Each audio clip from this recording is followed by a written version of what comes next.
5절을 한 번 더 읽겠습니다. 창세기 45장 5절입니다. 같이 읽습니다. 당신들이 나를 이곳에 팔았으므로 근심하지 마소서, 한탄하지 마소서. 하나님이 생명을 구원하시려고 나를 당신들 앞서 보내셨나이다. 아멘. 여러분들이 45장 5절을 읽을 때 요셉의 마음을 만질 수 있어야 됩니다. 참 요셉은 참 착합니다. 말하자.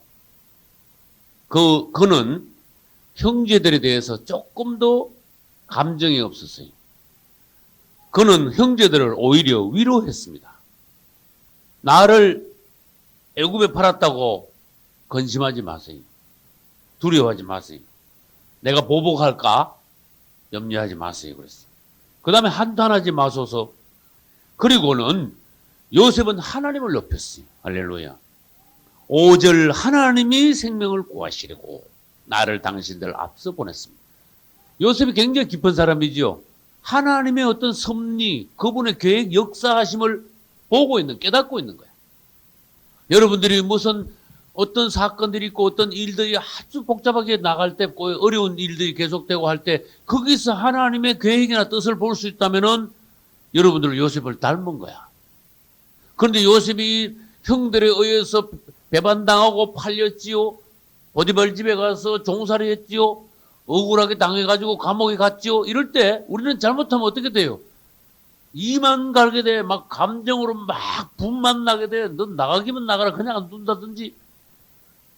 그 사람은 틀린 사람이야. 요셉은 전에도 말씀드렸습니다. 마음에 평안이 있는 사람이야. 하나님이 나를 이곳에 보냈으므로 나는 하나님 앞에 있겠습니다. 그는 하나님의 손을 봤습니다. 때가 되니 하나님이 그를 높이시는 것을 봤습니다. 그러니 그는 더욱더 하나님을 신뢰하게 되었습니다. 그래서 형제들에게 당당하게 말할 수 있었습니다. 당신들이 나를 이곳에 보낸 게 아니오. 하나님께서 많은 사람을 구원시키시려고 나를 이곳에 보낸 것이오. 당신들이 나를 못 박았다고 한탄하지 마시오. 예수님의 말씀하고 똑같죠? 형제들이 요셉을 팔은 것처럼 유대인들이 예수님을 팔았습니다. 형제들에 의해서 거기에 가서 고생하다가 감옥까지 내려갔듯이 예수님은 유대인들에 의해서 팔리고 그 다음에 죽으셔서 엄부에까지 내려가셨습니다. 그러나 요셉이 말했습니다. 사실은 하나님이 나를 많은 사람을 구원하려고 나를 이곳에 보낸 겁니다. 바로 예수님이 그런 분입니다. 하나님께서 모든 인류를 구원하시기 위하여서 예수님을 보내신 것입니다. 똑같잖아요. 그러니까 요셉의 입에서 나오는 말은 우리 그리스도 주님의 말씀과 같은 말이에요. 요셉이 그만큼 깊은 말, 높은 말을 하고 있다는 거예요. 감정 안에서 말하거나 자기 생각을 말하고 있지 않다는 거예요. 여러분들도 여러분 자신 말을 점검하셔야 돼요. 그래서 내 말의 수준이 어느 정도며 내 말하고 하나님의 뜻하고 어느 정도나 맞을까 이걸 점검하셔야 돼. 그래야 여러분들이 하나님의 종의 자격을 갖추죠. 종은 뭡니까? 자기 말, 자기 계획이나 생각을, 감정을 말할 수 없는 것이 종이에요. 할렐루야. 종은요, 주인의 뜻을 받아서 주인의 뜻을 말하고, 전달하고, 표현해야 돼요. 할렐루야. 그러므로 요셉은 예수 그리스도의 보면 볼수록 참 깊은 예표다 하는 것을 우리가 알 수 있습니다.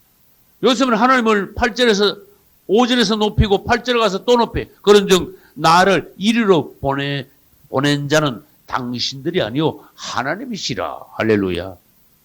50장으로 한번 넘어가 봅시다. 요셉은 하나님을 또 높입니다. 50장 19절 요셉이 그들에게 이르되 두려워 마소서. 나중에 가서 또 그래. 아버지 돌아가시고 난 뒤에 이야기해. 내가 하나님을 대신하리까. 당신들은 나를 해하려 하였으나 누구는 하나님은 그것을 선으로 바꾸셨습니다. 할렐루야. 요셉은 말끝마다 하나님이며 하나님께서 일을 하고 계심을 인정하고 그분을 높였습니다. 할렐루야. 우리는 매사 이렇게 요셉을 담는다면은 오늘날에도 하나님의 종으로 쓰임 받을 수 있어요. 그리고 요셉이 얼마나 놀라우냐. 요셉은 앞을 딱 내다보고 형들에게 정확한 것을 말했어요. 몇 절로 넘어갈까요? 6절. 이 땅에 2년 동안 지금 뭐가 들어있어요? 흉년이 들었지만 앞으로 몇 년이 더? 5년은 더 기경도 못하고 추수도 못할지라. 앞으로 될 일에 대해서 요셉은 형들에게 정확하게 말했어요. 이것은 오늘날 우리가 굉장히 감동을 받아야 됩니다. 오늘날 종들은 앞으로 될 일에 관하여서 성경에 비추어 성경적으로 하나님이 미리 말씀하신 부분에 대하여서 그걸 근거로 하여 앞으로 이 땅이 흘러갈 그러한 상황들을 말할 수 있는 종들이 돼야 돼. 하나님의 비밀을 말할 수 있는 종들이 돼야 돼. 할렐루야. 그냥 예수 잘 믿으면 나중에 후보 될 거니까 걱정 말고 예수나 잘 믿어. 이래가지고 안 돼. 될 일들을 이야기해야 돼. 구체적으로 2년 동안 흉년이 들었습니다. 앞으로 5년은 더 흉년이 될 것입니다. 지금 현재부터 앞으로 될 일을 말을 할 수 있어야 돼요. 앞으로 세상은 점점 잘 사는 것이 아닙니다. 점점 더 이 땅은 혼란하게 될 것입니다. 난리와 난리 소문 전쟁이 빈발할 것입니다. 기근도 더하고 지진도 더하고 온역도 더할 것입니다. 앞으로 사람들의 사랑은 식어질 것입니다. 유대인들은 어떻게 될 것입니다. 유대인들 본국으로 돌아오면 그 뒤에는 어떻게 될 것입니다. 그 다음에 역사는 어떻게 되니까 여러분들은 앞으로 하나님의 말씀에 근거하여 이러이러한 대비를 하여 여러분과 여러분의 가족들, 신전들이 구원받도록 여러분의 교회가 들림받도록 해야 됩니다. 할렐루야. 할 말이 있어야 돼요. 모르는 사람은 뭐라 그래? 그냥 잘하면 돼. 이렇게 끝나버려. 우리는 요셉을 보고 뭘 배워야 되느냐? 앞으로 일어날 상황도 말할 수 있어야 되고 상황만 말한 게 아닙니다. 그 다음에 할 일을 지시를 했어요. 할렐루야. 45장 9절 가볼까요? 당신들은 속히 아버지께로 올라가서 구하기를 아버지 아들 요셉이 말해 하나님의 나를 애굽 전국의 주로 세우셨으니 내게로 지체 말고 내려오소서.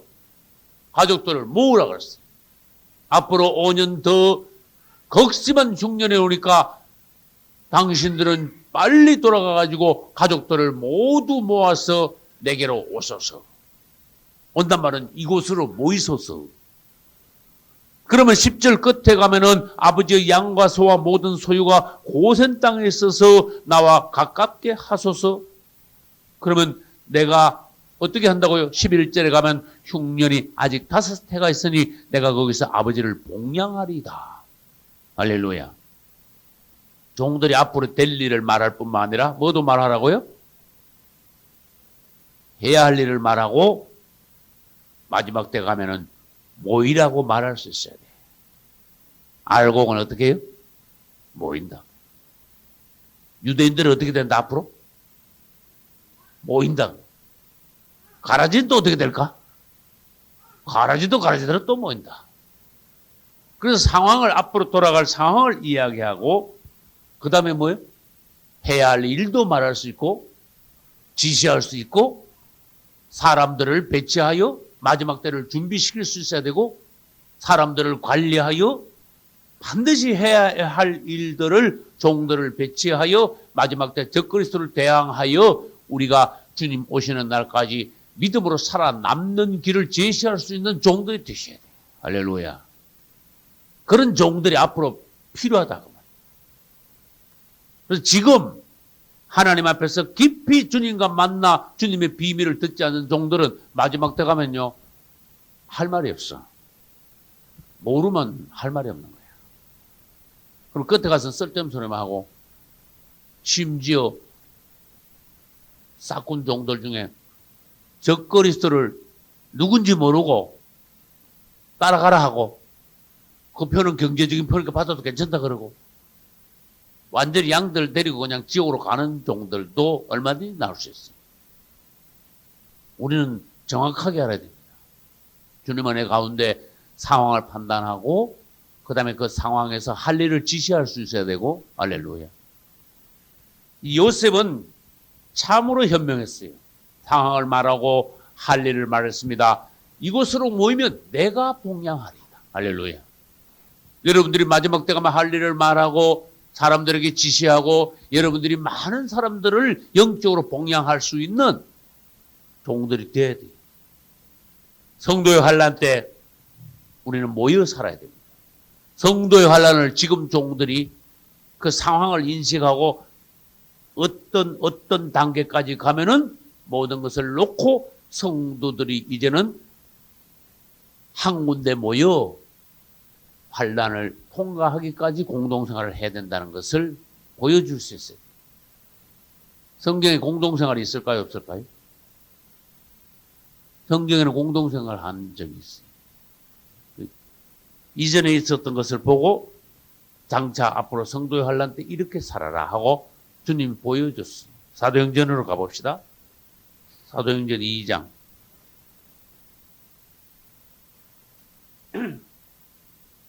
2장 44절 같이 읽읍시다. 믿는 사람이 다 함께 있어 모든 물건을 서로 통용하고 또 재산과 소유를 팔아 각 사람의 필요를 따라 나눠주고 날마다 마음을 같이하여 성전에 모이기를 힘쓰고 집에서 떡을 떼며 기쁨과 순전한 마음으로 음식을 먹고 하나님을 찬미하며 온 백성에게 칭송을 받으니 주께서 구원받는 사람을 날마다 더하게 하시니라. 아멘. 요 마지막 때 성도의 환난 때 이런 상황이 그대로 다시 일어나요. 해 아래 새 것이 없나요. 믿는 사람들이 다 함께 모여야 돼. 할렐루야. 물건들을 서로 니꺼 내꺼 없어. 그때 가면 서로 어떻게 돼요? 통용 서로 나눠 쓰는 거예요. 이거 니꺼 내꺼가 어디 있습니까? 우리 다 이거 하나님 교회 겁니다. 이러면 교회 거를 서로 같이 쓰는 거예요. 그 다음에 재산을 마지막 때 가면 재산, 부동산, 동산 다 어떻게 해야 돼? 다 팔아야 돼. 그래서 45절 봐. 재산과 소유를 어떻게 해? 팔아. 그러놨어. 언젠가는 다 팔아야 돼. 각 사람에게 필요를 따라 나눠주고 그들은 이제는 학교도 안 갑니다. 직장생활 안 합니다. 다 함께 모였습니다. 그러니까 날마다 어떻게 해? 날마다 마음을 같이 이제 성전에 모여가지고 예배 드리고 그 다음에 생활하는 거야. 모든 일을 간두고 그냥 예배 생활이야. 주님 오실 때까지. 그 믿음을 아주 더 뜨겁게 견고하게 위하여 적그리스도에게 중간에 탈락 넘어지게 않기 위하여서 매일 모여서 하나님의 말씀을 궁구하면서 믿음을 더 충만케 해야 돼. 할렐루야.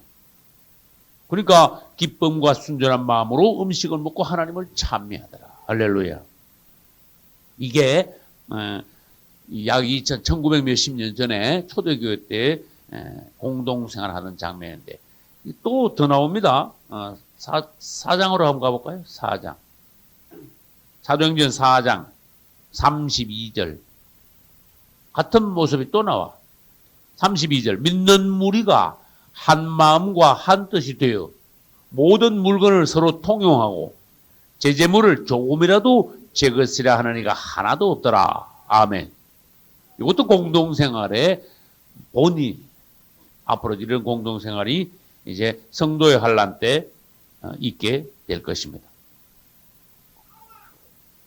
이제 요셉이 방성대곡함으로 애굽의 바로 왕이 알게 됐습니다. 그래가지고 요셉의 형제들이 온 것, 요셉의 가족들이 고향에 있는 것 이런 것을 알고 바로 왕이 어떻게 했는가 하면은 좋은 것을 많이 가지고 가가지고 이제 가족들을 모시고 오너라 하고 축복하면서 바로 왕이 이제 물건들을 보내는데 45장 19절에는 뭘 보내죠? 45장 19절 보겠습니다.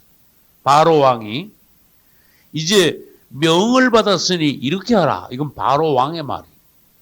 너희는 애굽 땅에서 뭘 가져가라? 수레를 가져가라. 그 27절에 보면은 야곱이 요셉의 자기를 태우려고 보낸 수레를 보고야 기온이 소생했다. 이 수레가 대단히 중요한 거야. 제일 먼저 나온 거야. 요셉의 형제들이 고향에 돌아가지고 아버지 요셉이 살아있습니다. 그래가지고 오시랍니다. 그렇게 안 믿어졌어. 처음에 너무나 놀라운 일이라서. 근데 뭐 보고 알았는가 하면은 수레를 보니까 쌀을 예를 들어서 곡식을 많이 가져오고 물건 가져온 거는 보고 전에도 가져왔잖아 이렇게 된 건데 수레를 보니까 이야기가 달라졌어. 이건 완전히 임금이 타는 수레야. 할렐루야. 요셉이 애굽의 총리가 되었습니다. 요셉이 바로왕한테 알려주고 바로왕께서 이것을 보내어 아버지를 모시오라고 했습니다. 야곱이 보니까 정신 하나 없거든. 그때야 그 수레를 보고야 기운이 소생한지라 해놨어. 할렐루야. 그러면 21절에는 뭘 보냈습니까? 21절. 수레를 주고 길양식을 보내고, 그죠? 그 다음에 22절에는 뭐예요? 각기 옷도 한 벌씩 주고, 베냐민에게는 은 300과 옷 5벌을 주고, 23절에 뭐가 있습니까? 수나기 열필에 애굽의 아름다운 물품을 실리고, 암나기 열필에는 아비에게 길에서 공개할 곡식, 떡, 양식, 이런 걸 다 보냈어. 여러분, 여기서 이게 뭘까 봐야 돼. 하나님께서는 우리를 천국 갈 때까지 계속 공급하시고 계속 돌보시면서 천국 가는데 우리가 막 죽을 고생으로 가게 하는 것이 아니라 우리를 말하자면 천국으로 모셔가시기 위하여 좋은 것을 보내셔서 공급하시면서 놀라운 것으로 우리를 태워서 천국으로 데려가시는 하나님의 모양을 보여주셨어요. 할렐루야.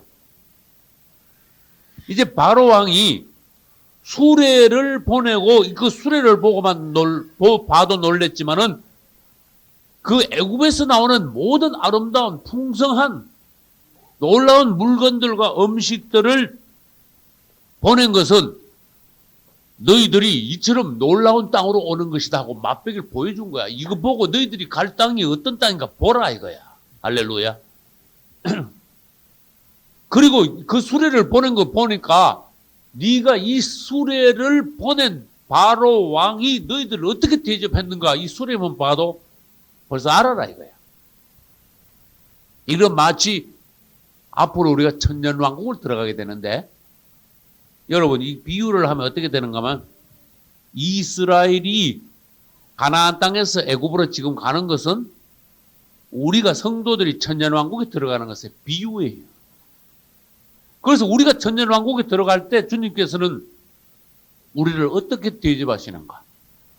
천년왕국과 또한 더 나아가서 주님의 나라가 영원한 주님의 나라가 얼마나 놀라운 곳인가 하는 것을 주님은 우리에게 이것저것을 통해서 오늘날 맛보기를 보여주시고 가는데 부족함이 없도록 모든 풍성한 것으로 그분은 공급하시는 분이라는 것을 이걸 통해서 알 수가 있어요. 할렐루야. 45장 24절 보겠습니다. 이에 형들을 돌려보내며 그들에게 이르되 당신들은 노중에서 다투지 말라 하였더라. 제가 20몇 년 전에 이거 읽을 때 감동이 나. 야, 요셉이 참 특별하구나. 당신들 내가 이제 보내서 아버지 모시고 갔다 오는 동안에 절대 싸우지 마시오. 그랬어. 참 요셉이 요셉의 그 아주 깊은 마음 정 있죠. 그리고 형제들 간에 사이좋게 지내라고. 내가 이것을 읽을 때 별 말이 아닌 것 같아도 20몇 년 전에 굉장히 마음이 감동이 가더라고. 뜨겁더라고, 마음이. 바꿔서 말해봅시다. 주님이 우리에게 뭐라고 하신지 알아요? 너희들 같이 천국 들어올 하나님의 자녀들인데 신앙생활하며 싸우지 마라. 너희들 부부가 같이 구원받아 같이 주님 나라 가야 안 되냐? 이 땅에서 부부가 얼마나 아끼며 시간을 얼마나 소중히 여기며 깊이 사랑해도 아쉬움이 남을 텐데 싸우지 마라. 할렐루야. 싸우지 마라. 왜 싸우냐? 요셉이 얼마나 어젓합니까? 10명이 다 요셉이 형들이야. 근데 요셉이 얼마나 어젓한 거 봐, 사람이. 당신들 노중에서 다투지 마시오. 오늘날 하나님께서 우리에게 말하자면 부탁하시는 거야. 성도들 간에 천국 다 같이 갈 성도들 아니냐? 근데 왜 싸우냐? 나는요, 성도들 간에 많이 싸우는 사람들 봤어. 근데 일반 사람들은 나 그런 소리 가끔 들었다.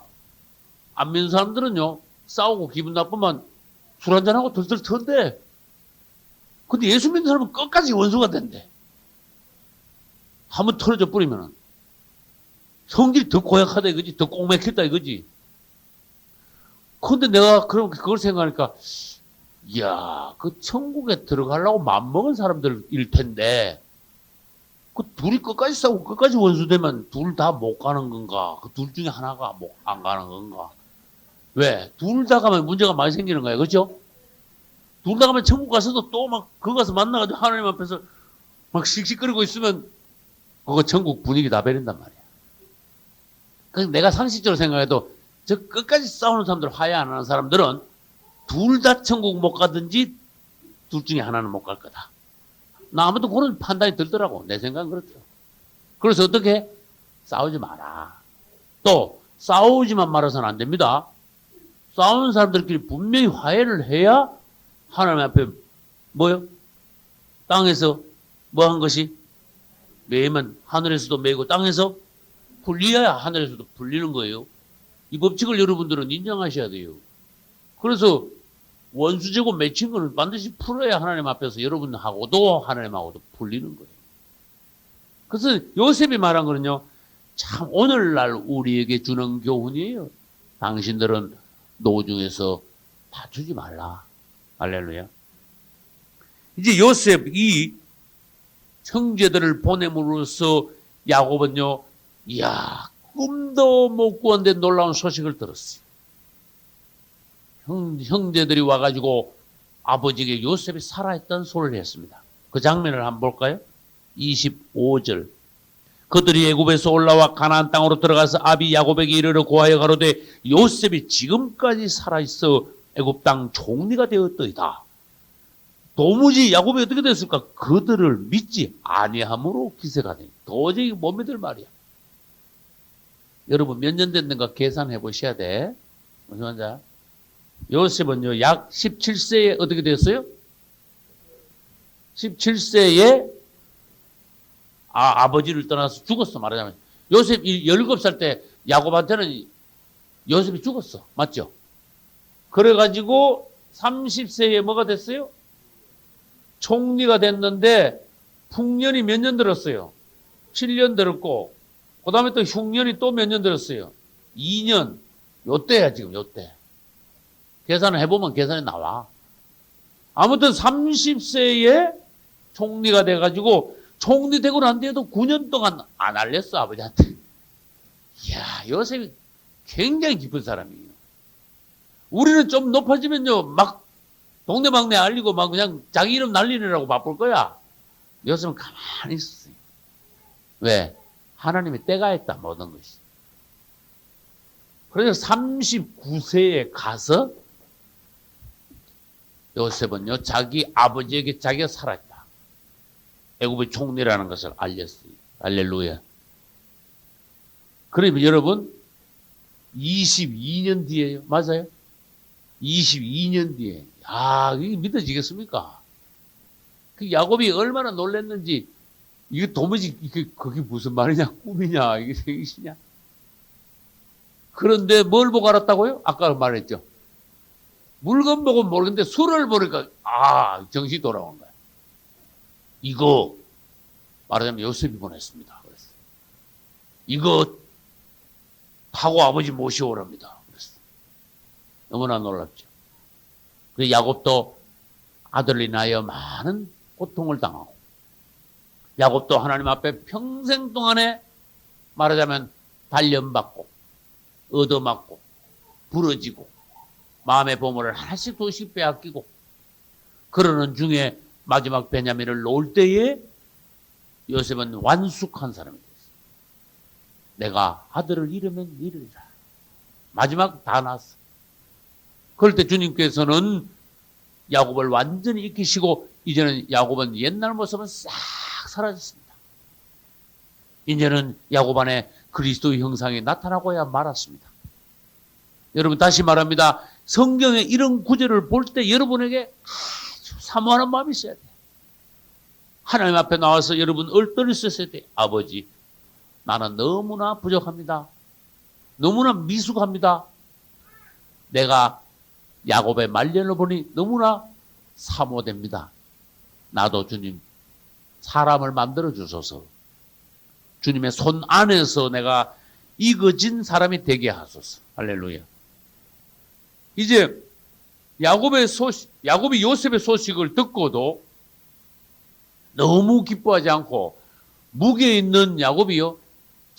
주님 안에서 잠잠히 기뻐했어. 그래서 야곱은 얼마나 묵에 있는 사람인가 그 이후의 행동에서요. 하나하나에서 과연 야곱은 하나님의 최고 익은 사람이 되었구나 하는 것을 행동으로 보여줬어요. 다시 말해서 요셉의 소식을 듣고도 지나치게 놀라거나 흥분하지 않았어. 보통 사람들 같으면 막 좋아가지고 춤을 추고 껑충껑충하고 동네방네 다니면서 막 소리를 지르고 막 그랬을 때 야곱은 안 그랬어. 주님 안에서 잠잠히 기뻐했어. 나는 틀림없이 이 야곱이 홀로 밤에 너무 기쁨으로 주님 앞에서 울면서 주님 앞에서 나는 감사하면서 그가 엎드렸다고 생각해. 할렐루야. 감정 안에서 사람들 앞에서 막 춤춘 것이 아니라 하나님 앞에 가서 울면서 나는 야곱이 감사했다고 생각해. 할렐루야. 너무 기쁜 일이 있어도 주님 앞에 가서 울며 감사하시고 주님을 찬양하시고. 할렐루야. 너무 슬프고 어려운 일이 있어도 여러분들은 울며 주님 앞에 가서 호소하시고. 할렐루야. 그게 하나님의 사람이야. 그게 묵에 있는 사람이야. 할렐루야. 이제 요셉에게로 결국은 그 수레를 타고 야곱이 돌아옵니다. 이 장면 한번 생각해 봐요. 이스라엘이 결국은 돌아온다. 요셉에게로 돌아온다. 그러면 요셉은 그리스도의 예표라고 그랬죠. 그러니까 구약시대 때 이스라엘이 누구에게 돌아왔어요? 요셉에게로 돌아왔죠. 신약시대에 와서 가족이 다 신약시대에 와서 이스라엘 민족이 누구에게 돌아올까? 요셉은 누구의 예표예요? 그리스도께로 돌아온다. 이걸 예표하고 있어요, 지금. 어떤 모습으로 돌아오느냐? 놀라운 모습으로 돌아와요. 그러면 이스라엘 가족이 요셉에게 올 때 반 왔습니까? 그냥 몇 명 떨어뜨리고 왔습니까? 100% 왔습니까? 100% 돌아왔죠. 70명이 다 하고 이름까지 쫙 다 적어놨어요. 이제. 이 말은 무슨 말인가 하면은 앞으로 유대인들이 그리스도께로 돌아올 때 한 명도 안 남고 전부 다 돌아와서 구원받는다는 것을 예표하고 있어요. 할렐루야. 이 유대인들은 굉장히 특이한 민족이에요. 이제 가가지고 애굽에서 4대 동안 있는 동안에 처음에는 잘했다가 나중에 노예가 돼버렸잖아. 그것을 나올 때도 어떤지 아세요? 한 명도 안 남고 다 나와. 할렐루야. 갈 때 한 명도 없이 다 애굽으로 갔다가 나올 때 한 명도 안 남고 다 나왔다가 지금 현재 디아스포라로 흩어져 있는 유대인들이 앞으로 본국으로 돌아올 때도 이방의 유대인들이 한 명도 안 남습니다. 유대인 피가 있는 사람은 전부 다 가나안 땅으로 다 돌아가게 되어 있습니다. 할렐루야. 이건 하나님이 그렇게 하시니까 사람 어떻게 할 수가 없어요. 그 다음 모두 돌아온 유대인들이 구원받을 때 100%다 구원받습니다. 할렐루야. 우리 한국은 그렇습니까? 안 그렇지요? 지금 교회 안에 신약의 교회는 그렇습니까? 안 그렇지요? 교회에서 반도 구원 못 받는다 그런 뜻이. 그러나 유대인들은 안 그래요. 유대인들은 100% 구원받아요. 이런 걸 봐서 우리는 그 내용을 알 수 있어요. 그러면 여기서 우리가 스가랴서를 통해서 유대인들이 그 마지막 때의 역사를 한번 살펴보겠습니다. 스가랴 10장으로 먼저 갑니다. 스가랴 10장. 10장 8절과 9절. 같이 읽읍시다. 내가 그들을 향하여 휘파람을 불어 모을 것은 내가 그들을 구속하였음이라. 그들이 전에 번성하였던 것 같이 번성하리라. 내가 그들을 열방에 뿌리려니와 그들이 원방에서 나를 기억하고 그들의 자녀와 함께 다 생존하여 돌아올지라. 할렐루야. 이건 하나님의 약속이에요. 이 일은 반드시 이루어져줘야 돼요. 이스라엘은 유대 민족은 어디부터 시작됐는가 하면 아브라함부터 시작됐습니다.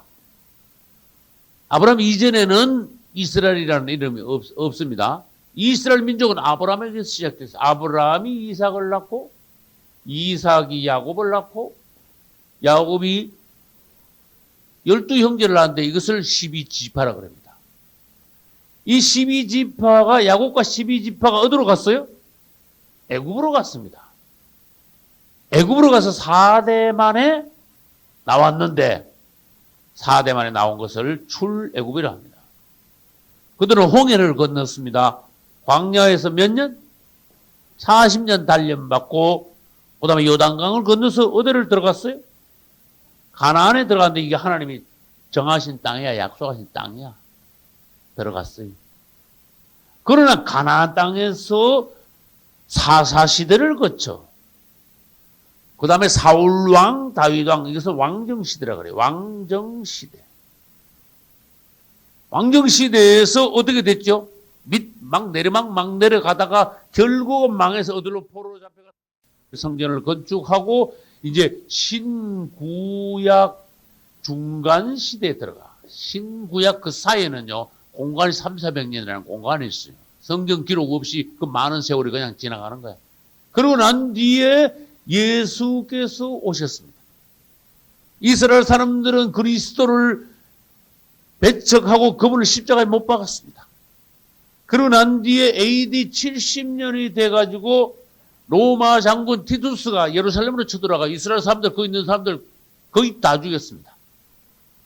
그러고 난 뒤에 이스라엘 사람들은 온 세계에 흩어졌는데 그것을 디아스포라 이렇게 말한다 그랬어요.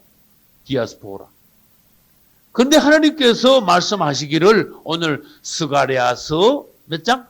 10장 8, 9절에서 그분은 이스라엘이 돌아오리라. 내가 휘파람을 불면 그들이 원방에서 돌아오리라. 신명기에서도 약속하셨고 이사야에서도 약속하셨고 할렐루야. 이스라엘이 흩어진 것도 예언하셨지만은 이스라엘이 다시 돌아올 것도 예언하셨어요. 그런데 문제는 뭐냐? 한 명도 없이 다 돌아온다는 거야. 놀랍지요. 그럼 우리가 이 시대가 너무 시대 말에 있으니까 유대인들을 굉장히 유심히 잘 봐야 돼. 유대인들은 돌아오게 됐습니다. 그러면 그 다음에 돌아오면 어떻게 된다고 했습니까? 돌아와서 적그리스도와 뭐 해요? 조약을 맺어가지고 몇 년 동안은 잘 있다 그랬어요? 3년 반 잘 지내다가 그 다음에 적그리스도가 이 조약을 어겨 배약을 해. 그러면 즉각 바로 적그리스도하고 전쟁이 일어나. 전쟁이 일어나면 그 다음에 3년 반, 후 3년 반 동안 후자 붙입시다. 후 3년 반 동안에 그들은 하나님 앞에서 도피처로 도망을 가서 양육받게 되겠지요. 그러면 봅시다. 적그리스도에 의해서 환난당하는 것이 이 스가랴서에 또 있어. 스가랴서 13장으로 가봅시다. 13장 8절 여호와가 말하노라 이 온 땅에서 3분의 2는 멸절하고 지금 온 땅 사람 전체를 말하는 게 아닙니다. 유대인들을 말하는 겁니다. 유대인들 중 3분의 1은 멸절하고 3분의 1은 거기나 멀리니 내가 그 3분의 1을 불 가운데 던져 은같이 연단하며 금같이 시험할 것이라. 그들이 내 이름을 부르리니 그 연단받은 뒤에 하나님을 알게 되고 예수 그리스도 이름을 부르게 된다 그런 뜻이. 그만큼 유대인들은 단련받고 난 뒤에 그리스도를 알게 된다. 그리스도께로 돌아오게 된다 그런 뜻이. 그러면 아까 이제 요셉의 형제들이 요셉을 알게 되는 것 같이 적그리스도에게 쏟고 난 뒤에야 유대인들은 어떻게 된다고요? 그리스도를 알게 되는 거예요. 그러면 도피처에 가가지고 후 3년 반 동안에 속은 걸 알고 그때 다시 예수 그리스도를 새로 예수 그리스도를 믿게 되고 그들은 막 통곡하면서 회개하여 이제 구원에 이르게 됩니다. 그것도 스가랴서에 있습니다. 스가랴서 12장 보겠습니다. 12장 10절 내가 다윗의 집과 예루살렘 거민에게 은총과 강구하는 심령을 부어주리니 그들이 그 찌른 바 그를 바라보고 찌른 바 그가 누굴까요?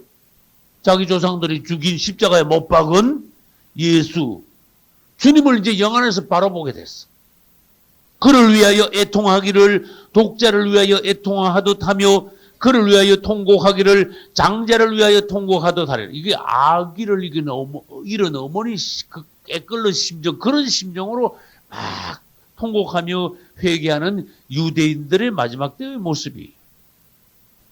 그러면서 이제 후 3년 반 동안 그들은 드디어 신약 성경을 읽게 됩니다. 주님이 오실 날을 도피처에서 기다리게 됩니다. 그러면 언젠가는 후 3년 반도 끝나게 되겠지요. 후 3년 반 끝나면은 주님은 아마겟돈 전쟁 당시에 그 시점에 어떻게 돼요? 지상재림하시게 돼요.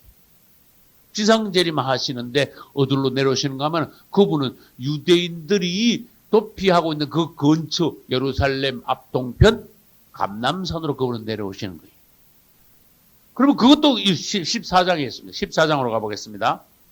14장 4절 그날에 그의 발이 어디에? 예루살렘 앞 곧 동편 감람산에 서실 것이요. 할렐루야. 주님의 재림도 지상 재림도 또 스가랴서에 있어요. 이날을 여러분들은 나팔절이라고 쓰셔야 됩니다. 나팔절. 나팔절 날 그분은 재림하십니다. 맞죠? 할렐루야. 하나님의 나팔 소리 천지 진동할 때 예수 그리스도의 재림과 나팔 소리는 동시에 일어납니다. 그러면은 땅에서 회개하고 그리스도를 영접한 유대인들이 지상 재림하시는 예수님을 이제 감난산을 가서 이제 맞이하는 거예요. 영접하는 거예요. 할렐루야. 그러면 13장 9절로 가보겠습니다. 13장 9절 중에 아까 전반부를 읽었는데 후반부 보겠습니다. 내가 들을 것이며 언제? 그들이 내 이름을 부르니 내가 들을 것이며 나는 말하기를 이는 내 백성이라 할 것이요 그들은 말하기를 여호와는 내 하나님이라 하리라. 할렐루야. 이제 그리스도를 영접하는 이스라엘 백성들이 이제는 하나님을 부르게 되고 그다음에 그들은 하나님에 의하여서 이제 백성으로 인정받게 되는 거예요. 그 당시 그 순서들을 여러분들이 기억하시기 바랍니다. 그리고 난 뒤에 주님이 오시면 주님이 오시는 날은 나팔절입니다. 나팔절. 이스라엘 달력으로 7월 1일이.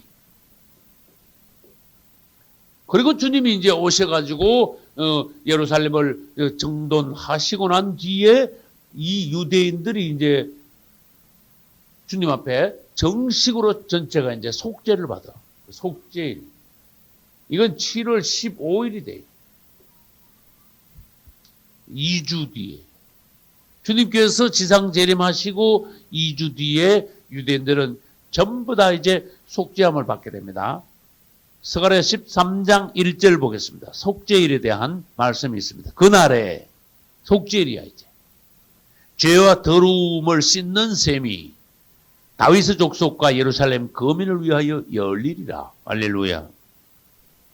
이것은 다니엘서 9장 24절 이하에도 그분이 오심으로써 우리는 이제 다니엘서 70일에 관하여 봤죠. 그것과도 연결이 됩니다. 그러고 난 뒤에 유대인들은 어떻게 될까요? 천년 왕국에 같이 들어가. 그분이 오시는 것은 나팔절이고 그분에 의하여서 유대인들이 그동안에 주님을 믿지 않았던 유대인들이 그분을 영접함으로 정식으로 이제 속죄를 받는 건 속죄일이고 그 다음에 그들도 같이 천년 왕국에 들어가게 됩니다. 유대인들이 천년 왕국 성 안에 들어갑니까? 안 들어갑니까? 그러면 들어갑니다고 말해요. 그는 주님께서 말씀하셨어요.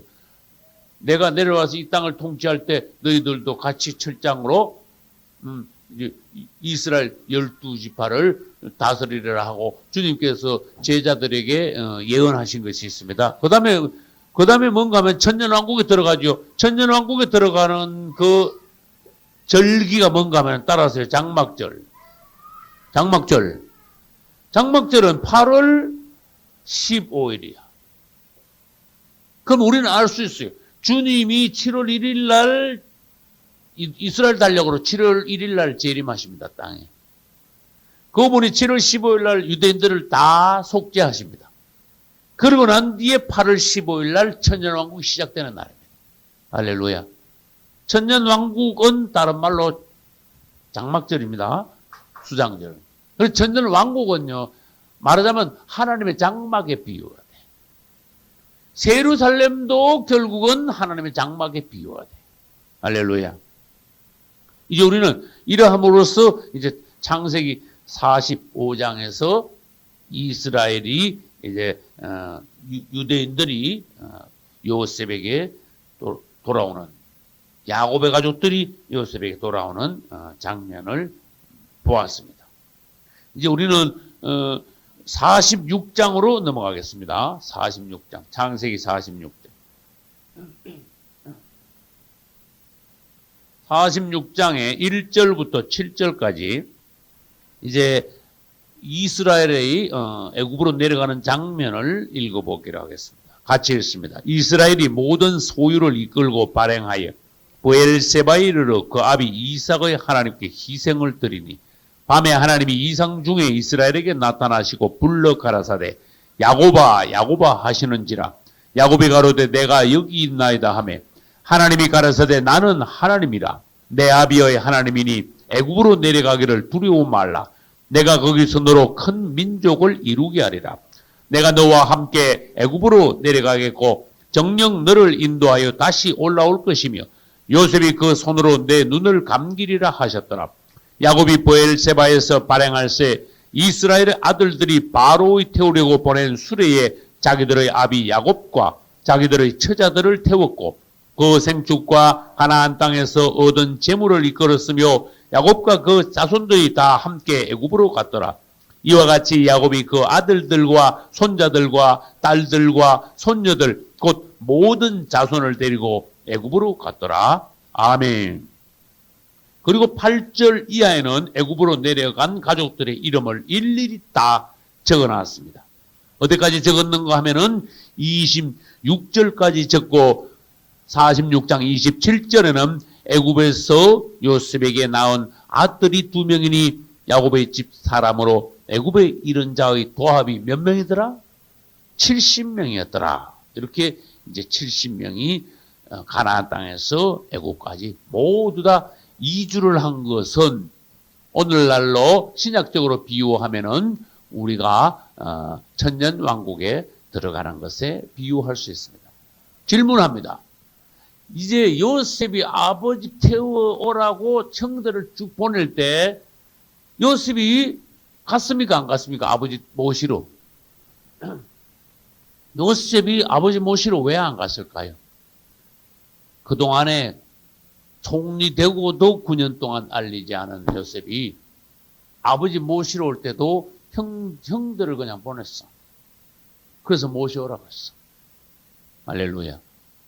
요셉은요, 이런 걸 보면 굉장히 무게가 있고 절제가 있고 막 이렇게 막 나서는 사람이 아니야. 굉장히 자기 자신에 대해서 제한받는 사람이야. 우리 같으면 만사 제껴놓고 할 수가 있어요. 그래 고향 가가지고 막 자기 신분을 나타내고 금이환영이라고 고향 가가지고 막 잔치도 벌리고 막 사람들에게 막 자랑도 말하자면 하고 이러면서 가족들을 다 데리고 막 쫙 하면서 막 애굽으로 왔을 텐데 요셉은 형들을 보내면서 아버지를 모시오라고 했어. 이것은 우리가 하나님이 일을 할 때 어떤 부분에 있어서는 굉장히 절제가 돼야 된다. 행동이 자제할 줄 알아야 된다. 그런 사람이 하나님의 깊은 일을 할 수 있다. 요셉은 얼마든지 할 수 있지만은 하지 않았어요. 말하자면 요셉은요, 바로왕하고 똑같은 위치지만 자기의 권력을 휘두르지 않았어요. 두 번째, 자기를 과시하지 않았어. 여러분, 그럴 수 있어야 돼. 그런 사람이 한없이 높아질 수 있는, 하나님이 높이시는데 조금 올라가도 막 자기를 드러내려고 그러고, 그 다음에 하나님이 높이시지도 않았는데 자기가 자기 자신을 높이려고 그러고, 이름을 내려고 그러고, 그 전혀 하나님 앞에 쓰임받을 수 없어. 그 사람 조금만 더 올라가면요, 하나님보다 더 올라가려고 합니다. 절대로 그런 사람 쓰임받을 수가 없어. 절제돼야 된다. 제한받아야 된다. 자기 자신을 막 드러내려 하지 말아야 된다. 할렐루야. 우리 주님을 보고 우리는 그런 것을 배워야 돼. 누가복음 23장에 보면은 예수님이 죽기 한두 시간 전에 빌라도에 의해서 헤롯에게 보내줬어요. 이 헤롯이 아주 여우 같은 나쁜 놈이야. 헤롯이 예수님을 만나고 기적을 조금 행해보라니까 예수님 가만히 계셨어. 여러분, 우리가요, 능력받고 하나님께 은사받아만 막 남발하려고 그래. 그게 아주 나쁜 게 있어. 그건 뭔데? 자기를 자랑하는 거야. 그 은사받고 능력을 남발하는 사람은요, 그거 주님 앞에 빨리 없어집니다. 예수님이 마태복음 26장에서 십자가에 못 박히셨을 때 사람들이 못을 박았지만은 주님이 한마디만 하면요, 천군 천사들 와가지고 사람들 다 죽이고 자기를 금방 내린다는 걸 알 수 있어요. 그래서 내가 12군단이 더 되는 이런 말씀을 쓰셨어요. 12군단이 더 되는 천사들을 내가 부를 수 있지만은 나는 부르지 않는다. 아버지께서 나에게 지어주신 이 십자가를 내가 진다. 이런 말씀하시면서 끝까지 십자가를 지셨고, 그뿐만 아니라 사람들이 썰개탄 포도주에다 적셔가지고 예수님 입에다 갖다 댔어. 이게 뭔지 아시는 분? 그게 뭐예요? 목이나 좀 죽이라 그 말인가? 아닙니다. 썰개탄 포도주는 썰개 아주 쓰지요. 그 당시에 마취제로 썼어. 그러면 무슨 바뀌지요? 썰개탄 포도주를 많이 마시면 많이 마실수록 으르르하게 감각이 없어지는 거야. 그러니까 못을 아무리 많이 박아도 마취제 맞고, 여러분, 마취제 막 이빨 그냥 빼면 죽습니다. 근데 나도 이빨을 여러 개 뺐지만 마취제 맞고 빼면 으르르해요, 그냥. 예수님이 사람들이 당신 너무 고통스럽지 않냐? 그러니까 이거 먹고 좀 고통을 덜 받기 바란다는 마음으로 썰개탄 포도주를 장대에다가 갖다 댔죠. 안 먹는다. 주님을 찬양합시다. 자기에게 주어주신, 하나님이 자기에게 주어주신 고통을 나는 면하기 싫다.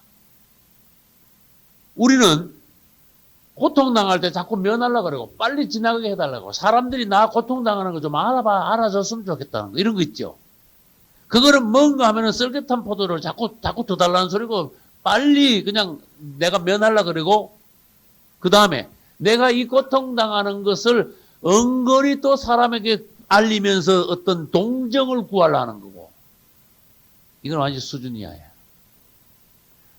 내가 말하건대 그런 사람 고통이 더 갑니다. 그걸 아셔야 돼요. 그래서 우리는 주님 앞에 조심해. 성경을 한번 보겠습니다. 마태복음 27장. 마태복음 27장 34절. 같이 읽읍시다. 썰개탄 포도주를 예수께 주어 마시게 하려 하였더니 예수께서 맛보시고 마시고자 아니하시더라. 아멘. 주님은 입에다 갖다 했는데 보고 썰개탄 포도주니까 나는 먹지 않겠다. 할렐루야. 여러분에게 하나님이 주어주신 환경이라는 걸 아셔야 돼요. 오는 것이. 여러분 누구를 통하여서 고통을 받습니까? 가까운 사람. 남편은 아내를 통하여, 아내는 남편을 통하여 고통받는 수가 있어. 그게 예수님 십자가에 못 박힌 것에 조금 비유가 될 수 있어요. 그게 빨리 지나가길 바라서 썰개탄 포도주를 마시기로 하랍니까? 그러면 안 돼. 주님, 주님 주시는 고난이라면은 제가 받겠습니다. 왜? 하나님은 내가 어느 정도 고난을 받아야 된다는 걸 그분은 알고 계시고 때가 되면 그분이 멈추게 하시는 거지. 내가 이 고통을 면하게 하려고 해서는 주님 앞에 내가 틀린 사람이 되는 거예요. 이 고통을 내가 조정할 수 없는 거예요. 그 기간도 내가 정할 수 없는 거예요. 빨리 고만받기를 원하는 그런 마음 가지고는 아직도 하나님 앞에서 훈련이 덜 된 거예요. 우리는 하나님께서 우리 자신을 만들기 위하여, 단련하시기 위하여 주위에 있는 환경, 돌아가는 일, 사람들을 통해서 계속 나를 단련하신다는 걸 알아야 돼. 계속 나를 못을 박으신다는 걸 알아야 돼. 그때 나의 반응이 어떠냐? 주님은 그걸 보시는 거예요. 막 바둥거리는 거 있죠. 막 내려올라가는 거 있죠. 그거 더 오래 매달리게 됩니다.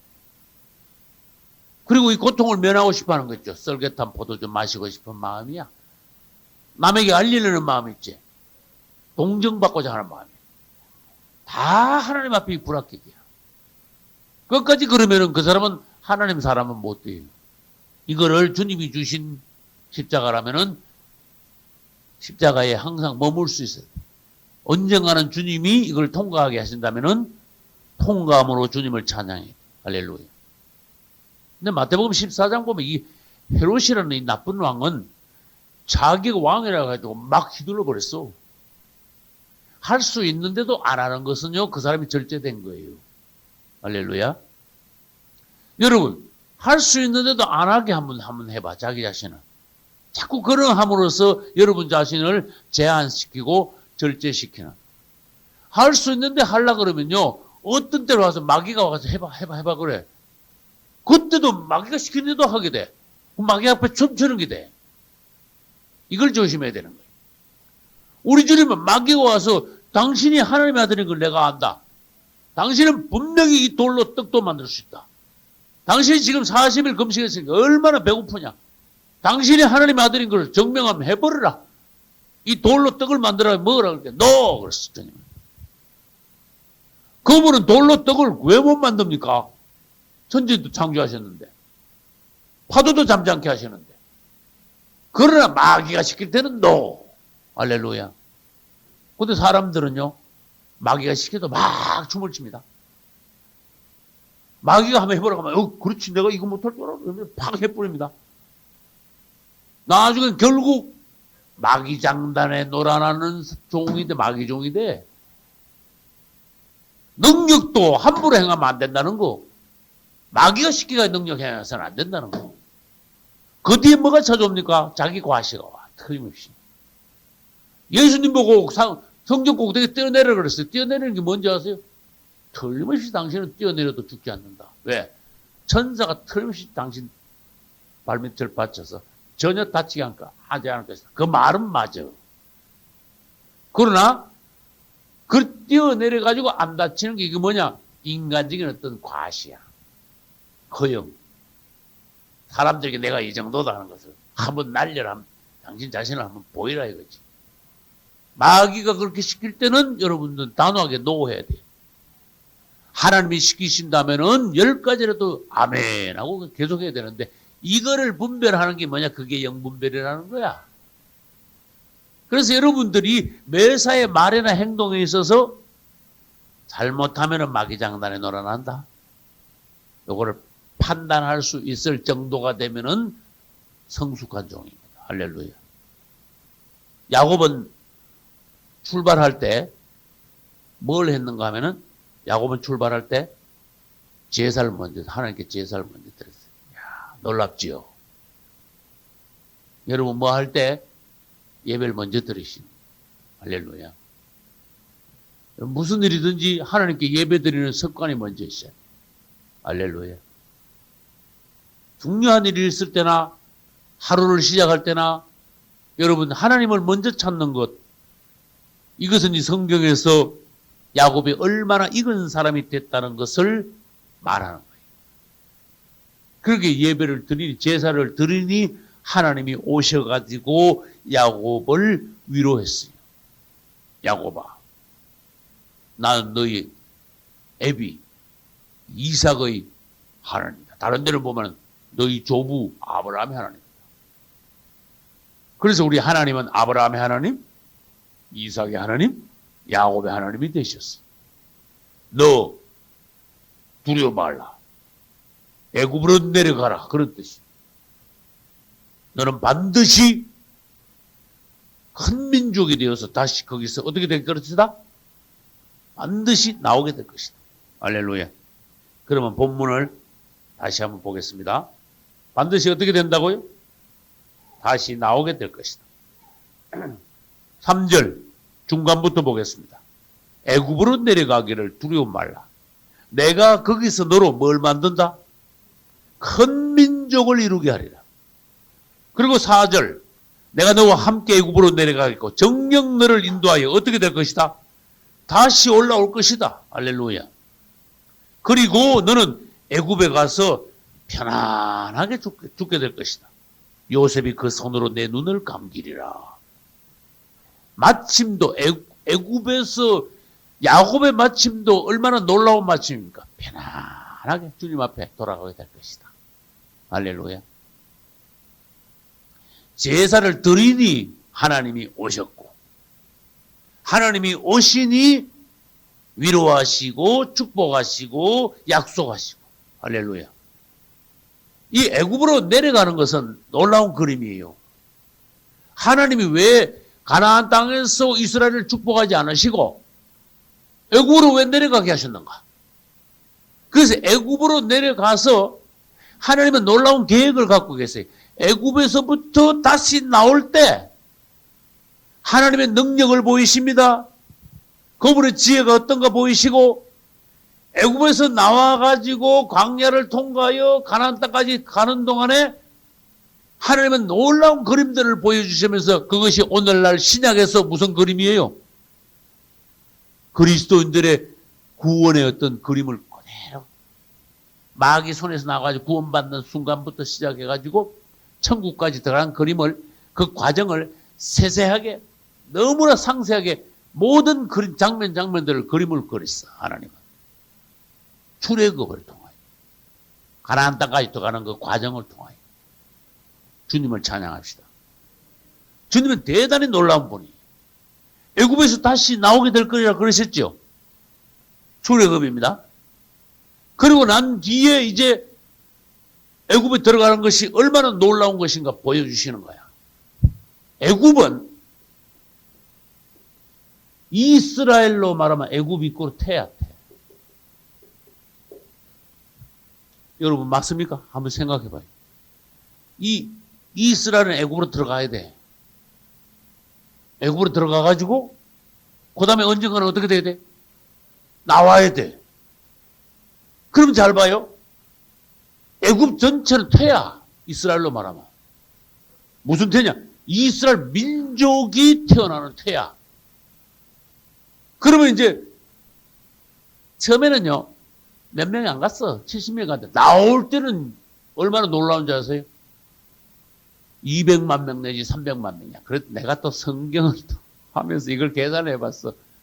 70명이 들어가가지고 2, 300만 명이 나오면은 대략 몇 배가 불었냐. 내가 이걸 볼게. 40만 배가 불었더라고. 이야, 너무 놀래. 4대 만에 40만 배가 불었어.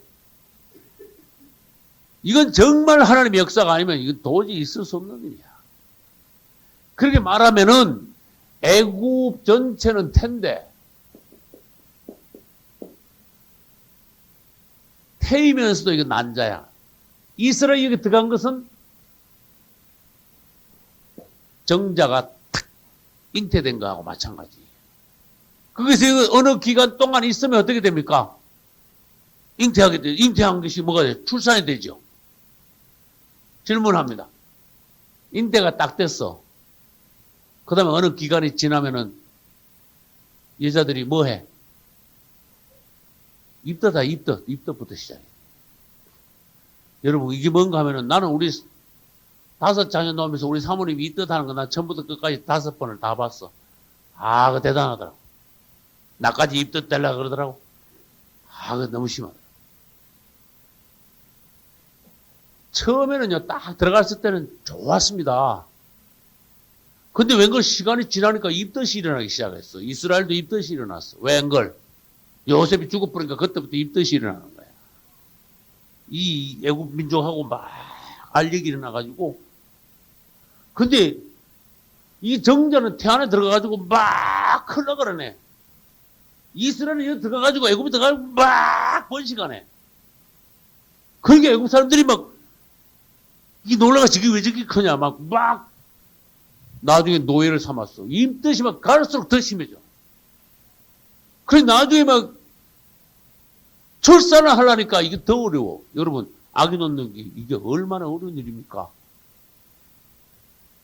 이스라엘에서 애국에서 나오려면 이게 보통 어려운 일이 아닌 줄 아세요. 출산을 한 거야 이게 바로. 무슨 말인지 알겠죠?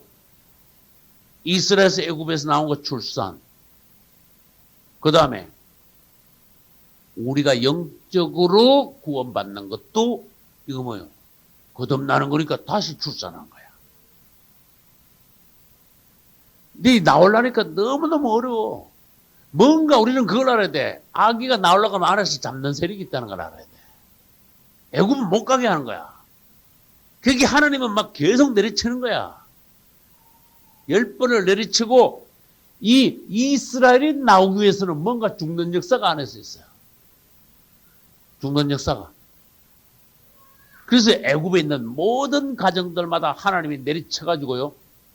다 죽어가지고 이것을 나오는 걸 방해하지 못하도록 하나님이 내리친 거야. 이게 잉태와 출산의 비밀이 여기 있어요. 그래 마침내 6월절이 왔습니다. 할렐루야. 6월절 날 애굽에 있는 집집마다 다 죽고 그 다음에 어떻게 했죠? 이스라엘은 나왔고 그 다음에 뭐예요? 이것을 가지고 출애굽이라고 합니다.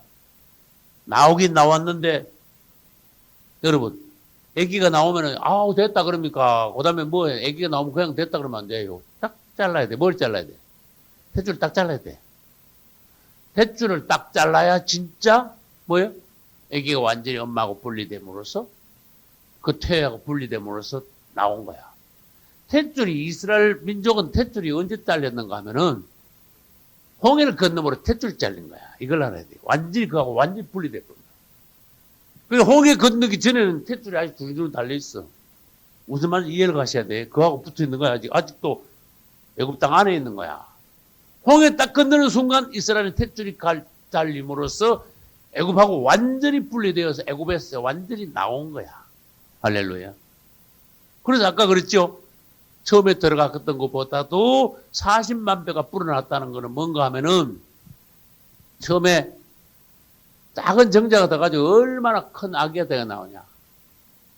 우리 이런 것을 통해서 하나님의 어떤 계획, 하나님의 놀라운 섭리 이런 것들을 알고 있는데 이 잉태와 출산의 비밀도 우리가 어떤 성경